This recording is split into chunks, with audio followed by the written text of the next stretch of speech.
Dicen que la agricultura es la forma más rápida de perder dinero si no tienes un tractor de $500,000.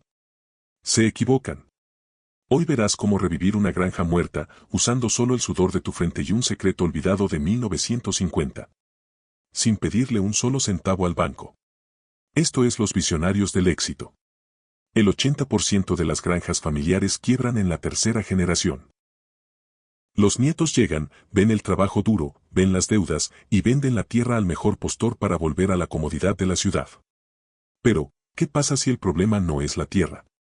¿Qué pasa si el problema es que olvidamos cómo cultivar dinero al mismo tiempo que cultivamos alimentos? Hoy, en nuestra serie de la Tierra al Millón, te contaremos la historia de Mateo. Y cómo convirtió un desierto heredado en un imperio verde, utilizando la financiación orgánica. Prepárate. Vamos a ensuciarnos las manos. El regreso de Mateo a la esperanza no fue triunfal. Fue silencioso. Y polvoriento. Mateo tenía 32 años, una carrera en marketing digital que le había quemado el cerebro y una llamada telefónica de un abogado que le informaba que su abuelo, don Anselmo, había fallecido. La herencia, 50 hectáreas de tierra en el sur. Sonaba bien en papel. Terrateniente, pensó Mateo mientras conducía su pequeño auto alquilado por el camino de grava. Pero cuando llegó, la realidad le golpeó en la cara como una pala oxidada. La esperanza no era una granja. Era un cementerio de máquinas. El granero principal tenía el techo colapsado. Los cercos eran inexistentes, la madera se había podrido hacía años. ¿Y la tierra? Dios mío, la tierra. Décadas de monocultivo y químicos agresivos habían dejado el suelo gris, duro como el concreto y sin vida. No había vacas. No había cultivos. Solo había silencio y óxido. Y había algo más. Una deuda. O más bien, una amenaza. El abuelo Anselmo había evitado los bancos toda su vida, pero los impuestos prediales se habían acumulado en sus últimos años de enfermedad. Mateo tenía 6 meses para pagar $15,000 o el Estado subastaría la propiedad. A la mañana siguiente, apareció el buitre. Su nombre era señor Valderrama. Un agente inmobiliario local que conducía una camioneta demasiado limpia para ser de campo. Mateo, muchacho. Dijo Valderrama, sin bajarse del aire acondicionado de su auto. Lamento tu pérdida. Tu abuelo era terco. Mira, sé que debes impuestos. Esta tierra ya no sirve para cultivar. El suelo está muerto. Pero la ubicación es buena para lotear y hacer casas de fin de semana. Te doy $20,000 ahora mismo. Pagas los impuestos, te quedan 5,000 para volver a la ciudad y te quitas este dolor de cabeza. Mateo miró la casa vieja. Miró el tractor Massey Ferguson de 1970 que parecía una escultura de óxido. $5,000 limpios. Podía volver a su departamento, a su Netflix, a su vida segura. Déjame pensarlo una noche, dijo Mateo. Mañana vengo con los papeles, respondió Valderrama, sonriendo como quien ya cerró el trato. Esa noche, Mateo no podía dormir. La culpa le pesaba más que la deuda. Empezó a revolver las cosas del abuelo en la oficina de la casa vieja. Papeles amarillentos, calendarios de 1998. Y entonces, lo encontró. No era dinero escondido en el colchón. Era algo mucho más valioso. Era un cuaderno de cuero negro, desgastado por décadas de uso. En la portada, escrito con una caligrafía firme, decía, El ciclo de la abundancia, 1955. Mateo lo abrió. No eran solo cuentas. Eran reflexiones. Filosofía. Y una estrategia financiera que las escuelas de negocios modernas ignoran. Una frase, subrayada 3 veces con tinta roja, saltó a la vista. El banco te presta dinero estéril y te cobra intereses vivos. La naturaleza te presta vida y te paga con intereses compuestos. Nunca cambies vida por papel. Mateo siguió leyendo. El abuelo describía cómo había levantado la granja después de una sequía terrible en los años 60 sin pedir préstamos. El secreto no era comprar insumos. El secreto era cerrar ciclos. En la mente de Mateo, formada en el mundo del marketing y las startups, algo hizo clic. Lo que su abuelo describía no era solo agricultura. Era bootstrapping, emprendimiento con recursos propios. Era economía circular. El abuelo no veía basura, veía activos no liquidados. Mateo miró por la ventana hacia el tractor oxidado y el granero caído. Ya no vio ruinas. Vio capital inicial. Al día siguiente, cuando Valderrama llegó con el contrato, Mateo lo esperaba en el porche, con el cuaderno en la mano y una taza de café negro. ¿Listo para firmar, muchacho?, preguntó el agente. No, dijo Mateo. La granja no se vende. Mateo, no seas estúpido. No tienes dinero para semillas, ni para fertilizante, ni para diésel. ¿Cómo vas a pagar los impuestos en 6 meses? No necesito dinero, respondió Mateo, citando al abuelo. Necesito vida. Valderrama se fue furioso, levantando una nube de polvo. Mateo se quedó solo. Tenía 6 meses. $0 en la cuenta. Y un cuaderno de 70 años como único mentor. La operación Fénix había comenzado. El primer paso del secreto del abuelo era brutalmente simple: inventario de recursos ocultos. La mayoría de la gente cree que necesita capital externo, préstamos, porque no sabe valorar lo que ya tiene. Mateo pasó una semana entera haciendo auditoría de la basura. Descubrió 3 cosas. 1. Madera vieja: el granero colapsado tenía vigas de roble centenario. Estaban sucias, pero bajo la capa gris, la madera era sólida y valiosa. 2. Chatarra: había toneladas de hierro viejo.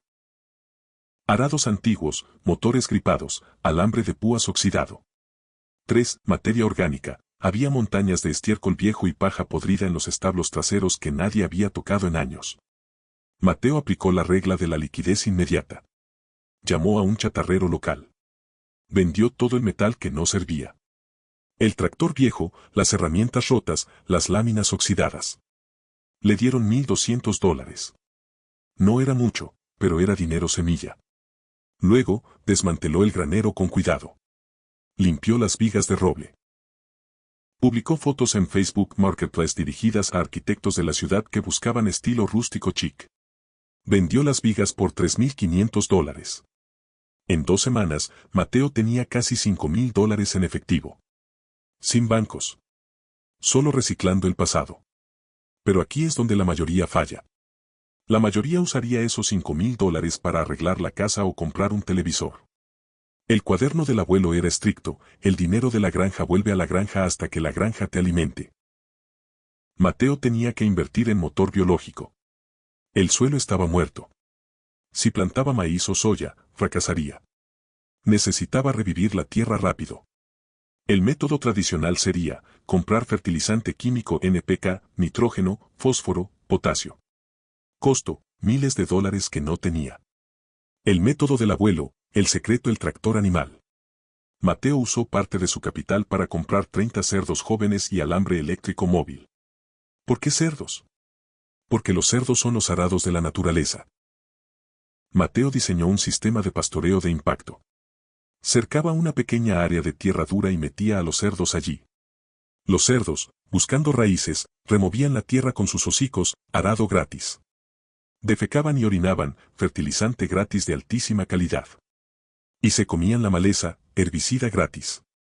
Cada 3 días, Mateo movía el cerco. Detrás de los cerdos, la tierra quedaba negra, aireada y llena de nutrientes. Mateo no gastaba en diésel. Gastaba en granos de descarte para los cerdos, que convertían en carne y en suelo fértil. Lección técnica. Aquí vemos el concepto de arbitraje biológico. Mateo compraba descarte, tierra mala, comida barata, y usaba el tiempo y la biología de los animales para transformarlo en premium, suelo rico, carne orgánica. Pero los cerdos tardan en crecer. Mateo necesitaba flujo de caja rápido para los impuestos. Volvió al cuaderno. Página 42. El dinero rápido tiene plumas. Pollos de pastoreo. Con el resto del dinero de la chatarra, Mateo construyó tractores de pollos, jaulas móviles sin piso, usando madera reciclada y malla. Compró 200 pollitos de engorde. El modelo era perfecto para flujo de caja corto: un pollo de engorde está listo en 8 semanas. Una vaca tarda 2 años. Mateo ponía los pollos sobre la tierra que los cerdos ya habían trabajado. Los pollos se comían las larvas de las moscas: control de plagas gratis. Escarbaban el estiércol de los cerdos y añadían su propio abono rico en nitrógeno. A los 2 meses, la granja La Esperanza ya no olía a óxido. Olía a vida. Pero Mateo tenía un problema. Tenía 200 pollos listos y 30 cerdos creciendo. Valderrama volvió a pasar por el camino, vio los animales y se detuvo. Veo que estás jugando al granjero, Mateo. Pero criar animales es fácil. Lo difícil es venderlos. Los mataderos industriales te van a pagar centavos por libra. No vas a cubrir ni el costo del alimento. Mi oferta de 20.000 sigue en pie, pero baja cada día. Valderrama tenía razón en algo. El sistema industrial está diseñado para que el pequeño productor pierda. Si Mateo llevaba sus pollos al mercado mayorista, competiría por precio contra granjas factoría gigantes. Perdería. Mateo entró en pánico. Faltaban 3 meses para los impuestos. Tenía el producto, pero no tenía el mercado. Abrió el cuaderno una vez más. El abuelo había escrito: no vendas commodities, mercancías. Vende confianza. Vende la historia. La gente no compra un pollo, compra la salud de su familia. Mateo recordó su vida anterior. Marketing. Él no iba a vender pollos. Iba a vender la experiencia de la esperanza. Pero necesitaba escalar esto sin dinero para publicidad. Mateo se dio cuenta de que su mayor activo no eran los pollos, sino la transparencia. En la ciudad, la gente estaba desconectada de su comida. Compraban pechugas de pollo pálidas envueltas en plástico y llenas de agua y antibióticos. Mateo tomó su teléfono celular. Empezó a grabar. No grabó anuncios perfectos. Grabó la verdad. Grabó a los cerdos felices removiendo la tierra. Grabó la hierba verde creciendo donde antes había polvo. Explicó, con pasión, cómo sus animales estaban regenerando el suelo y capturando carbono. Subió los videos a grupos locales de Facebook y WhatsApp de la ciudad vecina. El mensaje era simple. Este no es un pollo de supermercado. Este es un pollo que salvó una granja. Sabor real, sin químicos, criado con respeto. Pero no tengo dinero para procesarlos y distribuirlos.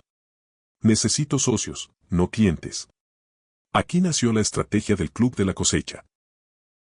En lugar de pedir un préstamo al banco para construir un cuarto frío y pagar faenado, Mateo lanzó una preventa. Ofreció una membresía de proteína.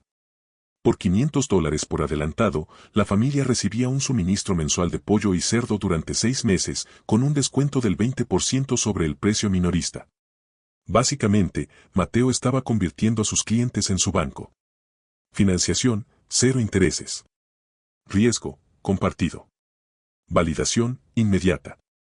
La respuesta fue tibia al principio. La gente desconfiaba. ¿Pagar por adelantado por un pollo que aún está vivo? Mateo necesitaba un golpe de efecto. Organizó un día de puertas abiertas en la granja. Invitó a las familias interesadas. Hizo una barbacoa. Asó 2 de sus pollos. El olor, ese olor a leña y carne real, atrajo a la gente como un imán. Cuando probaron el producto, la diferencia fue abismal. La carne tenía textura, tenía sabor. No era la esponja insípida del súper. Mateo se paró sobre una caja de madera, literalmente, y les habló. No les pido que compren carne. Les pido que inviertan en la tierra que alimenta a sus hijos. Si me apoyan hoy, yo me encargo de que nunca más tengan que comer basura industrial. Esa tarde, 40 familias se inscribieron. 40 familias por $500 igual a $20.000 en efectivo. En una tarde. Mateo miró el cheque simbólico en su mente. Tenía el dinero para los impuestos, 15.000, y le sobraban 5.000 para reinvertir. Y lo mejor. Ya tenía todo el producto vendido antes de gastar un centavo en procesarlo. Pagó los impuestos un mes antes de la fecha límite. La cara de la cajera del municipio fue de indiferencia, pero para Mateo fue como ganar un Oscar. Al salir, se encontró con Valderrama. El agente vio el recibo en la mano de Mateo. Se ajustó las gafas de sol, visiblemente molesto. Tuviste suerte, muchacho. Una buena racha. Pero una granja necesita maquinaria. Necesita escala. Cuando se te rompa algo o venga una sequía, el banco no te va a esperar. Y yo tampoco. Tienes razón, Valderrama, dijo Mateo sonriendo. Una granja necesita escala. Pero yo no estoy escalando máquinas. Estoy escalando biología. El escalamiento sin deuda, el efecto bola de nieve. Con los impuestos pagados y el modelo validado, Mateo no se compró una camioneta nueva. Siguió el cuaderno. Reinversión agresiva en activos productivos. Usó los 5.000 restantes para comprar. 1. Árboles frutales. Para plantar en los bordes, ingreso a largo plazo. 2. Más cerco eléctrico, para duplicar el área de pastoreo.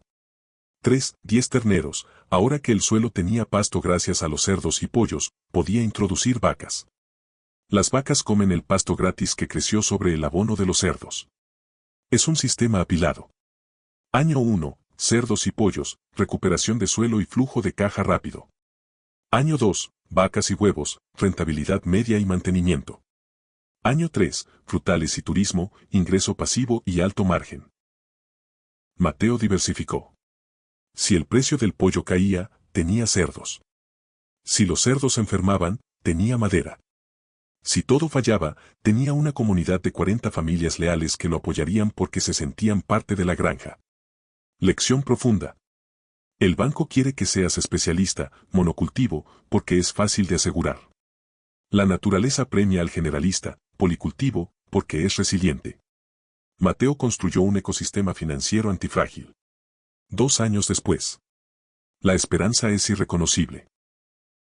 Es un oasis verde en medio de granjas vecinas grises y secas. El granero está reconstruido, no con deuda, sino con madera propia y trabajo de vecinos a cambio de carne. Mateo camina por el campo.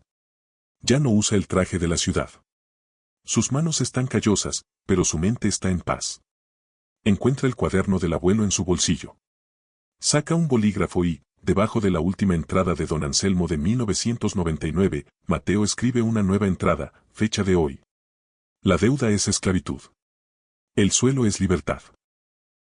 El ciclo continúa. La historia de Mateo nos enseña una verdad poderosa: la falta de recursos no es el problema. La falta de creatividad sí lo es. Vivimos en una economía que nos empuja a pedir prestado para empezar. Nos dicen que necesitamos la oficina perfecta, el software más caro, el tractor más nuevo. Pero el secreto del abuelo es universal, ya sea que tengas una granja, una tienda o un canal de YouTube. 1. Usa lo que tienes, inventario de basura. 2. Crea valor real, producto biológico / calidad. 3. Vende antes de construir, financiación comunitaria. La riqueza real no son números en una pantalla de banco. La riqueza real es un sistema que funciona incluso mientras duermes, regenerándose a sí mismo. Mateo pudo haber tomado los $5.000 del agente inmobiliario y huir.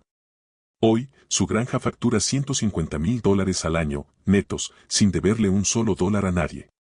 ¿Y tú?